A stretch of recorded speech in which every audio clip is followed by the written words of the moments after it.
Hello, darling, and welcome to another episode of the Hello, Darling Talk Show. I have some pretty interesting topics for you guys today, topics that I think are going to be pretty thought-provoking and lead to a bit of discourse. I'm really hoping so because I'd love to hear the opinions you guys have on what we're going to be talking about today. So let's not waste any time. Let's jump right in. So first up on our topic list, let's talk about AI. So I'm sure you know just as well as I do, AI is pretty much taking over the world, if we're being honest. And speaking for myself, being a part of the generation that has been able to see AI like come to fruition, like computers and the internet came out when I was a little girl, as opposed to those who were born in the 2000s and everything was already here when they got here. I'm aging myself and I don't like that. I'm still in my 30s, just throwing that out there. But the point that I'm making is being able to see AI kind of transform and evolve throughout the years. It has been so fascinating. And like I said, it's such a major part in our lives that is pretty much taking over the world. Our topic today is a bit more targeted. I want to talk about the AI videos that we see that regular people create for entertainment. And we see them, they are Black women driving Altimas, some sort of Nissan, and they're talking about their baby daddy, and they always end their sentence with dead ass. And like Black women, all Black women talk like that. Damn time, I was about to walk up in there dead ass.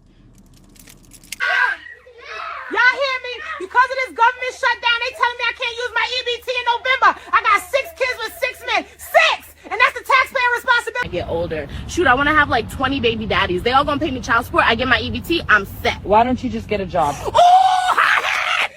I know you didn't say But I'm sure you guys have seen them. There are a lot of AI videos that I see people creating just for entertainment purposes. A lot of them have, let's be honest, a bit of a racial undertone, a racist undertone. They seem to be built just to portray stereotypical Black people. Whoever these people are who seem to be, I would assume, are not Black, what they think the stereotypical Black woman is. And what kills me is how it's always Black women. I feel like Black women are such a target for so many people. Like, that's who they want to go at and talk about and make fun of and degrade. And it's interesting. It's a little sad, honestly, but it's interesting. Like I said, these are videos that people are creating. So let's not get it twisted here. AI does not create racism. It only does what it's prompted to do. So these are people making these videos to mock certain groups. And we've seen them on both sides of the fence. But to me, it all started with the first videos I seen of this, like the ones that I just showed you from Instagram, were those about Black women and baby daddies and Black people eating chicken and that type of stuff. And I just wonder, why is the first thing to attack Black people? Like, why is that what you decided to do when you figured out how to create AI? Why attack Black people? Black women specifically? That's just something I don't really understand. I think at this point in life, in society, most people know that the loud, angry, aggressive Black woman is not the typical Black woman. That's not the Black woman that you always see all the time. Like I said, it's very much so a stereotype. And don't get me wrong, I've seen them portraying Black men in negative lights too, as criminals or even slaves, child. I've seen those, and some of them are jaw-dropping. I drop my jaw sometimes. I'm like, who made this? And why? What's the point? Clearly, it's for this type of reaction. People are looking to get a rise out of other people and to be provocative and get the people going. So, and they're just looking to garner views and attention. I know that's what it is, but my mind always goes like, why is this what you decided to do with your AI talents? Why? Just why?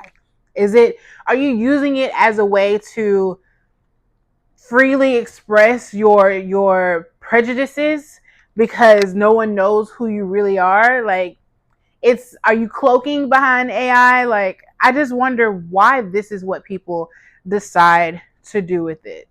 It's like the AI is exposing what people really think so they don't have to say it out loud. And almost what it does is it normalizes this racist comedy. Not saying that that hasn't been a thing throughout, time in the past and all of that, unfortunately, but this just, it kind of, AI is ushering it into the new age of the world and saying, hey, we're still going to do it. This is how we're going to do it, with how technology has evolved and with AI. So it's okay because it's just AI. But are you weird if, like, you're the person that did that? Are you weird for doing it? Like, I don't know. You guys let me know your thoughts. How do these videos make you feel? What do you think about the types of people that create these types of videos? I'm not bothered. I laugh at some of them. Don't get me wrong. I'm not bothered. But like I said, the question that I have that I wonder about is, why is the first thing you do create the video about Black people? Is it because you think Black people are so sensitive that we're going to get so upset about it? That could be it. Like I said, they're doing it for views and attention, obviously. I feel like a lot of it is rage bait. It's almost like a new form of blackface also. Like I said, it gets a rise out of people and people do it for rage bait, which I feel like is exactly what blackface is these days. We've seen recently the white girl on TikTok that got on with blackface, and she clearly was doing it for rage bait. She all but said it if she didn't come out and say it. So I just kind of did this because I've always wanted to do blackface. And I've always said that I was going to do a stream one day, and it felt appropriate to do it on Halloween. But I feel like that's kind of what these types of videos, AI videos, are. It's the new form of blackface. But like I said, mainly I just wonder why Black people and Black women specifically are targeted so much in these types of videos. So let me know what you think. Let me know if you just think it's all funny and humor. Let me know if it bothers you a little bit. I'd love to know the opinions that you guys have on this topic. So kind of keeping in line with the idea of Black women being the center of negativity that other people have put on them, that we see online and in the media and things like that, I want to get a little bit more serious here. So if you haven't seen recently, there have been a couple of videos within the past couple of weeks that have come out, and it's very disheartening, these videos. They are of Black women who are being treated so poorly in the midst of them being in labor. And like I said, it's really, really sad. But take a look at a couple of clips that represent this. 38-year-old Mercedes Wells says she was having contractions 1 minute apart and knew the baby was coming, but a nurse sent her home. I was in excruciating pain. She seen me in pain and agony, and I guess she still perceived me to not be in labor. The family sharing this video of Wells being wheeled out of the hospital. She then gave birth 8 minutes later in her truck on the side of the highway, her husband delivering their baby himself. Wells says she spent 6 hours at the hospital but never saw a doctor. She blames racial discrimination. I was stripped of my dignity as a person because I was treated less than an animal. Can we agree that a woman in active labor should not be sent away without first being seen by a doctor? When's your due date? Right now. Is your due date 11? What? How many times have you been pregnant? 3. This is your 3rd pregnancy? Yes. You have 2 babies It's at in home? my ass. You have 2 babies at home? Who's your doctor? Lang is her doctor. I said, can we get her into labor and delivery? She said, no, we have to fill out all this paperwork. Y'all treat all your patients like this or just the Black ones? I'm not sure when her due date is. Her due date You is said the it was the 10th. In the U.S., Black women report facing disproportionate levels of unfair treatment in healthcare settings and are 3 times more likely to die from a pregnancy-related cause than white women. It's so disturbing because we see in the one video where the young lady is sitting in whatever office or whatever part of the hospital she's in, providing intake information, and the nurse or this person sitting at the computer is so nonchalant and clearly does not care in the slightest that this woman is visibly and audibly in pain because she's in labor. That there was no sense of care for not even this particular woman that's in front of your face, but humanity in general. She's just sitting there like this woman isn't writhing in pain. Just, when was your due date? She doesn't know when her due date was. What's your date of birth? And I looked over, but she didn't even look at the woman. She's just at her computer. What's your date of birth? What's your address? Just doing intake information. Like, this lady isn't about to drop a baby on your floor. And it's enough to really make you mad. It really is, because why would you treat anyone like that? What about this woman makes her less important? You are endangering not only her health, but the health of her child, because she clearly needs to be in somebody's room being attended to and seen.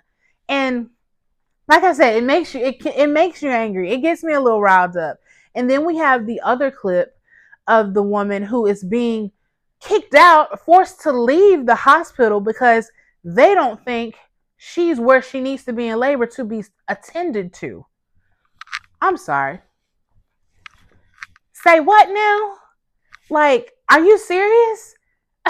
Even people who like exaggerate symptoms for anything else.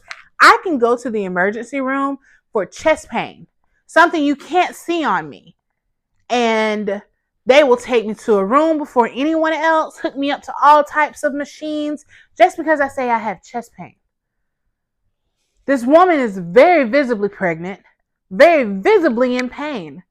And because you don't think she's dilated enough or her uterus is soft enough or hard enough, not only are you not going to attend to her, you're going to make her leave the hospital altogether. What? I'm baffled by the way these women were treated. I don't understand it. Let's just talk about the elephant in the room.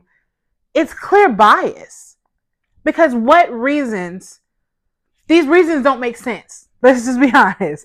I don't care if you don't think I'm dilated enough. If I'm a pregnant woman in pain, I'm a priority and you need to see me.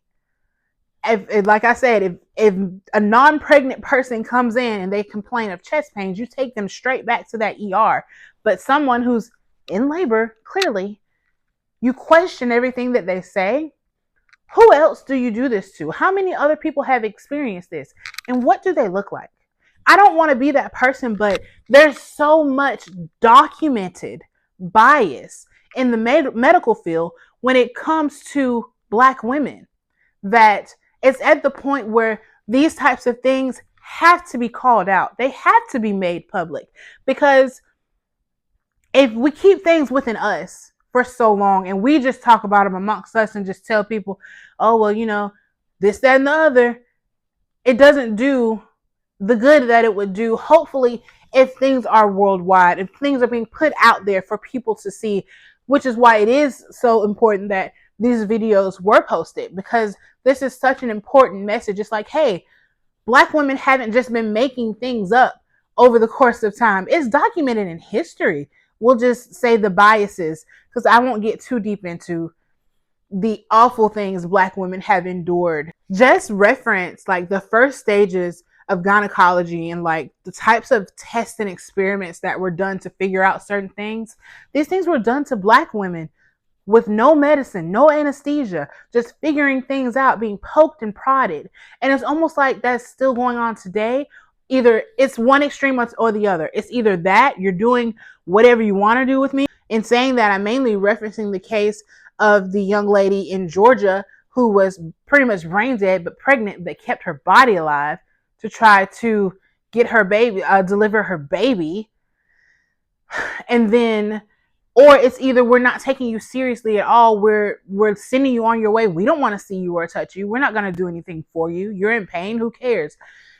These are documented biases, and as awful as it is that they've happened, it's the best thing to do is to put them out there to the forefront, to people, so people can see.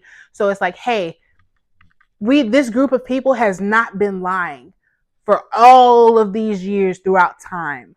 This is a real thing that happens, and it needs to be addressed, and it needs to be fixed.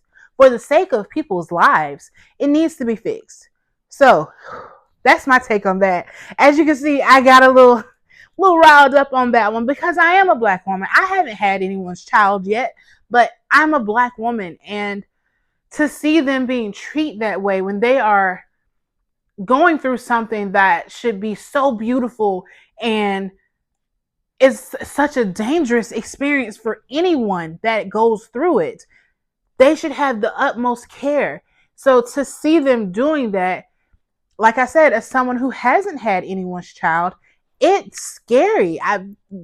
Giving birth is already a dangerous and scary thing to do, but to see how Black women are being treated when they do it, and then if you go to those videos and you go to the comments and you read where other Black women are stepping in and saying, hey, this is what happened to me when I was in labor, and they have these horror stories also, it makes someone like me who's watching and reading really scared to do something like that. That's why I'm like, I would want a doula or a midwife. Like, I've always said, like, I wanted to have like a water birth I don't want to have not anesthesia, what's it called? Epidural. I don't want an epidural. I want to have a natural water birth with a midwife or a doula.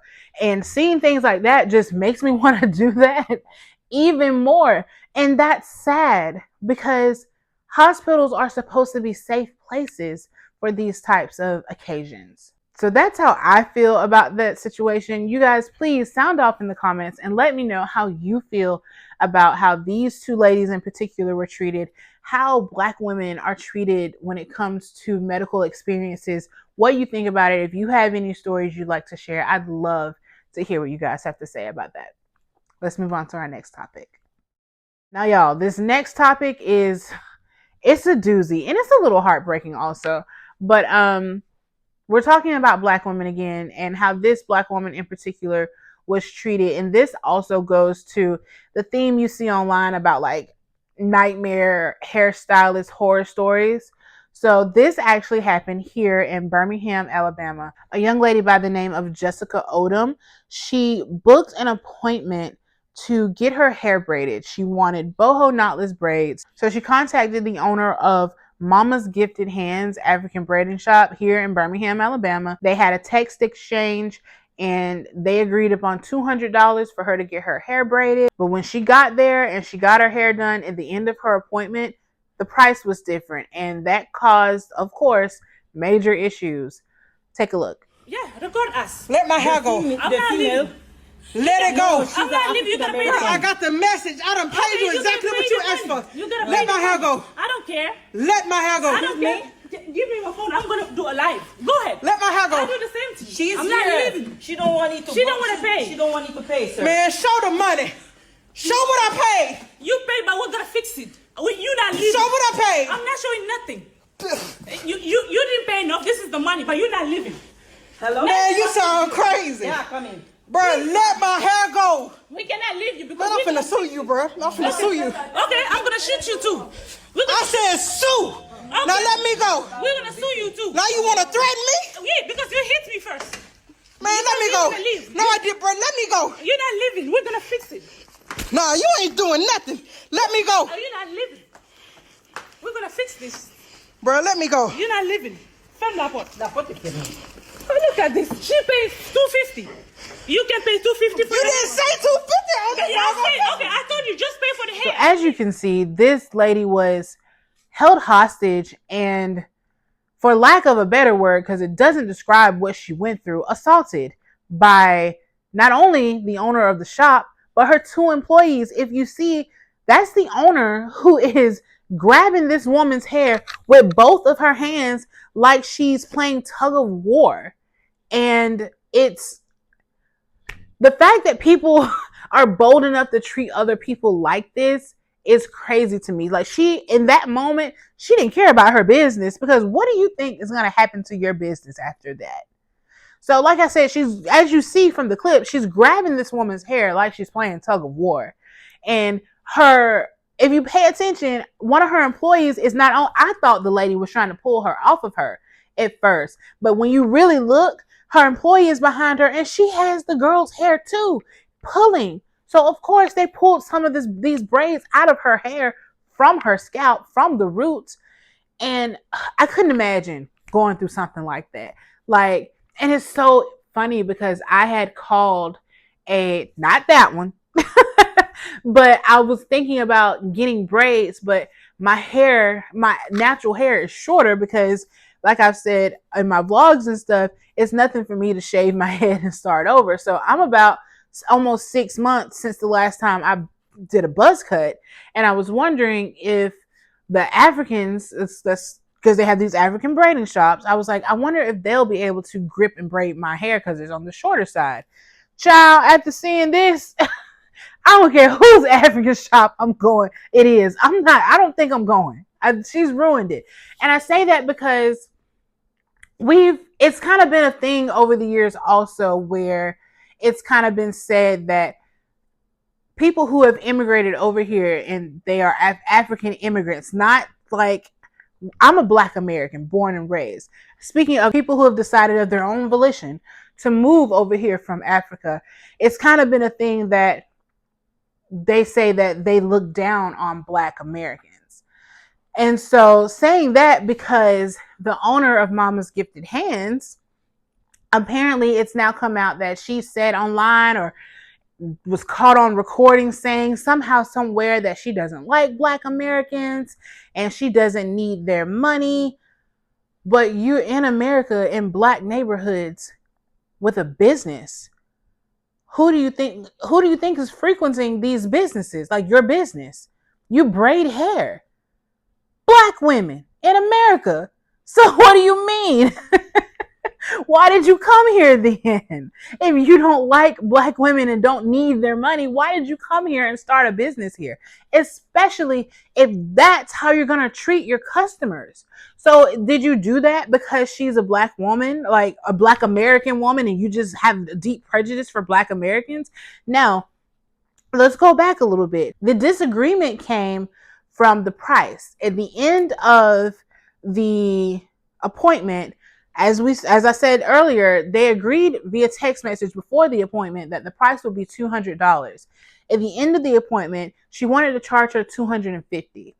Why would you wait until the end of the appointment to change the price on someone? You set yourself up in that type of situation, because, like, to have some sort of conflict, meaning the owner of the shop. Because if you told me $200, chances are I came here with $200 to give you. Nothing else, especially if you only take cash. I'm going to get $200 to come here and give you. Why would I bring extra just in case you charge me more? That should not be a thing. We decided on a price. So, and I think I saw somewhere where it had something to do with human hair versus synthetic. I guess they used human hair and didn't tell her there's an upcharge for human hair. So what all of this basically boils down to is this woman being a very poor business person, number one. Number two, trying to get over on people is what I hear and see in this situation. Because if you tell me something, and then when I get to your establishment, after you finish my service, you tell me something else, that's shysty. In my opinion, that is extremely shysty. And then number three, you're just a terrible human being, because why would you assault someone because you were shysty? So, and now look at it. Now you and your 2 employees are in jail, and your business is likely going to be no more.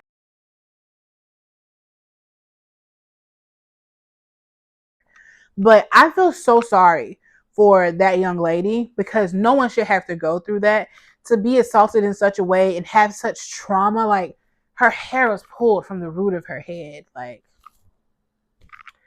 what would you guys have done in that situation if you're being assaulted, like, in such a way because somebody's trying to get over on you? I don't understand it. understand why people just can't be upfront, good people. I know, like, Diamond, that's you romanticizing the world, and that's just not the case. There are terrible people in the world. I know that, but it just sucks so bad. It just, like I said, what would you guys have done? I don't know what I would have done. It makes me feel like if you go to any of these types of like places to get your hair done, don't go by yourself. Don't go by yourself.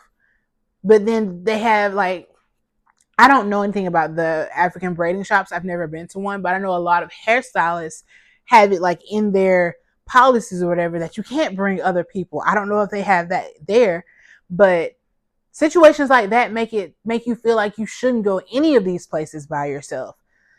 Like, she should have, what if she had a pistol on her and you attacking her and she got her pistol and she pulls it out and shoots you? She's well within her right, child. But like I said, she's been arrested along with her 2 employees, as they both need to be, for, I think the charges were kidnapping and assault. But yeah, the reaction online has been from a lot of Black women I've seen in the Birmingham area that she had the right one, because they would have done things to her. Yeah. Let me know what you guys would have done, what your thoughts are on that situation. Like I said, I'm so sorry that young lady had to go through that. No one should ever have to go through something like that, especially when you paid someone, to complete a service for you, and now I have to leave with bald spots and patches because you've yanked my hair out of my head. Ooh. I'm not saying that Black women in totality are just the perfect denomination of people, the perfect group of people, because clearly from our last story here, it boils down to the person that you are, and there are bad people in every bunch. There's bad apples in every bunch. But Black women seem to get it so bad sometimes. But yes, that's my opinion. So again, let me know what you guys think on our topics today, and let's just pray. That's all you can really say, is let's pray, and y'all be safe out there and make the best decisions you can for you, your family, and your loved ones. I will talk to you guys next time. Bye.